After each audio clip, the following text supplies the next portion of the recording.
Well, welcome back to the show. I'm going to read a couple of numbers. How about this? In the state of Pennsylvania, 65 up age I'm talking about grew 13.5% in this decade, 2.2 million. I'll use the words senior citizens. Now the 65 plus are 17.4% of the state's population. What a great time to talk about National Assisted Living Week. Joining me to chat about that is Russ McDaid. He's the president and CEO of the Pennsylvania Healthcare Association, and Leslie Ray with 5 Star Senior Living. I got that right, didn't I? 5 Star Senior Living. All right. The population, senior population is growing. Let's talk about what does it mean when you get to be, the planning, you want to put somebody in assisted living. You've got the option of personal care. It all gets complicated. Yeah. And you've been doing this. You're the pro. What weigh in on it? Yeah. Well, what we try to tell families is, be prepared and don't fear what you think is going to happen. Because that's the biggest thing about aging is we don't know where anybody's going now. Those numbers that you just read, they weren't the same numbers 10 years ago.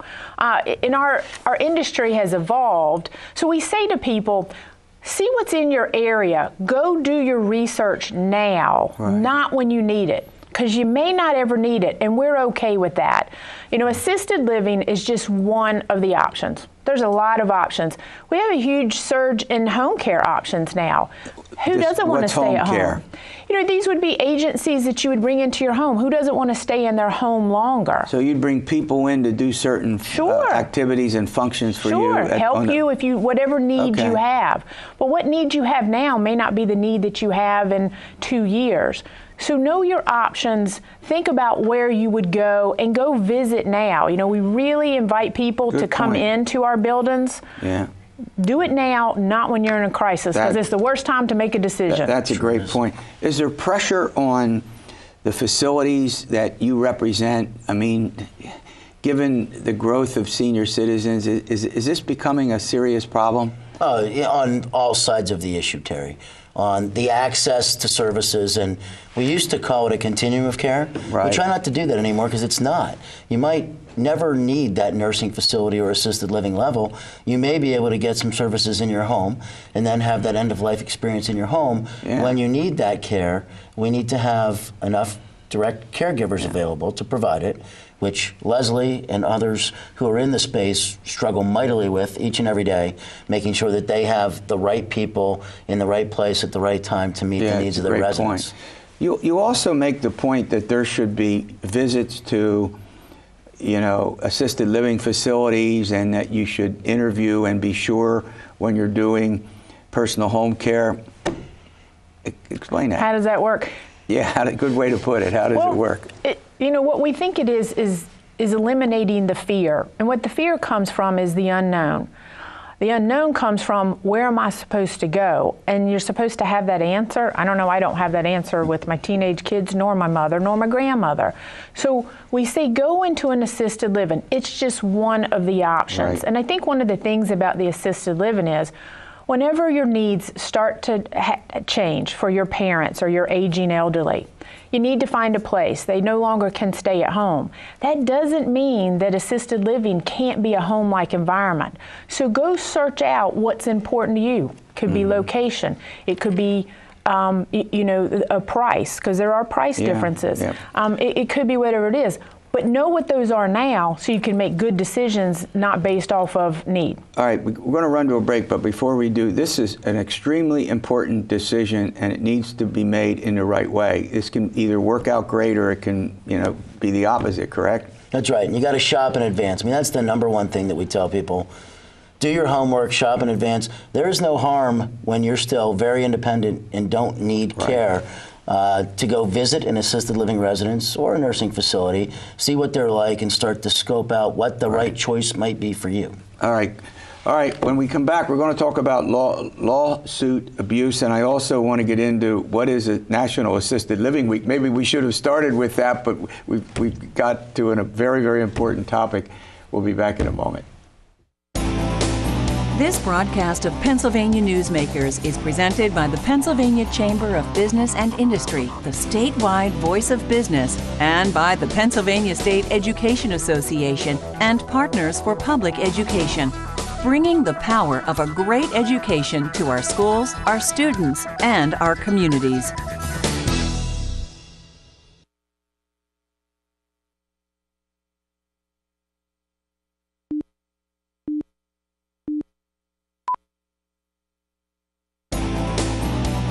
This broadcast of Pennsylvania Newsmakers is brought to you by the Pennsylvania Highway Information Association, the go-to source to learn about transportation projects and issues.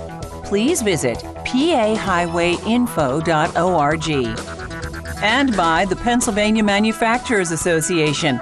Business in Pennsylvania is our business. Welcome back. It's National Assisted Living Week, and Russ McDaid is going to explain that now. What's the significance of that? It's been in existence for around 25 years. Okay. And it's designed to celebrate the work that our assisted living providers do, and more importantly, the robust lives that individuals who've chosen assisted living as the place where they're going to live can lead. Mm-hmm. And I'm thrilled to be able to bring with me today Leslie Ray, the chair of our board of directors that focuses on these issues at the Pennsylvania Healthcare Association, to give us the first-hand look at, the wonderful attributes of assisted living. Yeah. Before we ended the last segment, you wanted to say something about the relevance of this decision. I can't think of a more important decision that you're going to make, and it's mostly the kids and the relatives that make the decision for the parent. Do we got that right? Yeah. What we say to them is, don't fear that it's the last decision you'll ever make. Feel confident that it's the right decision you've made with the information in front of you. But I'll tell you, Terry, a National Assisted Living Week is one of those celebrations because something we hear all the time is, I should have done this sooner. Yeah. Oh, great point. Because of the fear of the unknown, and I'm leaving a house. Who wants to do that? But when they get there, our residents meet new friends. Independence comes back. They have they're so active. I'll tell you, at the break, I was saying I know a number of people who are in facilities. There's a reluctance, and there is a little bit of a fear. And then once they're there, you couldn't pry them out with a crowbar. I mean, they just won't leave, right? That's right. That's right. That's the focal point of their social life. They're doing things. Frankly, I've got a number of folks who have told me they're doing things that they may not have done. Yeah. Particularly someone who lost a spouse for a decade. And I can tell you a quick story. We had a lady that she was 92 years old. Her husband passed away about 22 years ago. They were motorcycle riders. She used to tell me that her mother did not approve of her lifestyle. No motorcycles. No, she didn't want to be riding motorcycles with that man.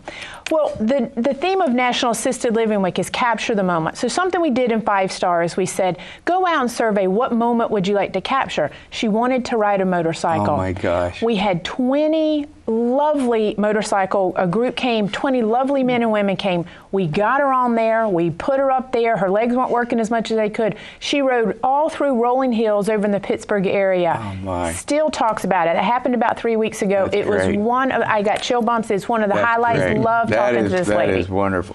Before I let you go, there's some legislation that's been in the House dealing with lawsuit abuse reform that your organization has been particularly pushing for. First of all, what is it? Yeah, when we were last here, we talked about our effort to bring a cap on punitive damages to right size and level the playing field in Pennsylvania's lawsuit climate. We've mentioned the lawsuit abuse that goes on, the fact that plaintiffs' lawyers are coming from out of state, placing ads, putting TV infomercials on, trying to prey on the fear at a difficult time in people's lives. Right. That bill got a fair hearing at the end of the summer session, and we learned that we're a couple votes short, unfortunately.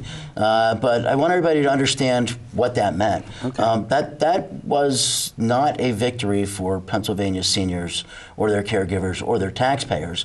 It set them back. It was a good day for predatory out-of-state trial lawyers who are trying to make hay off of our tax dollars. We're going to be back at it when the legislature returns, because we know that the cause is right. And we know that it's the most important issue facing this sector right now. Well, look, I want to thank you for coming in. A wonderful update, and I love this story. We'll have to have you back. You can tell us some more. Be glad to come back anytime. All right, big stories of the week. You know, there's a governor's race, there's a Senate race, there's congressional races in 18 congressional districts. We're going to talk to a couple of great reporters who are going to fill us in.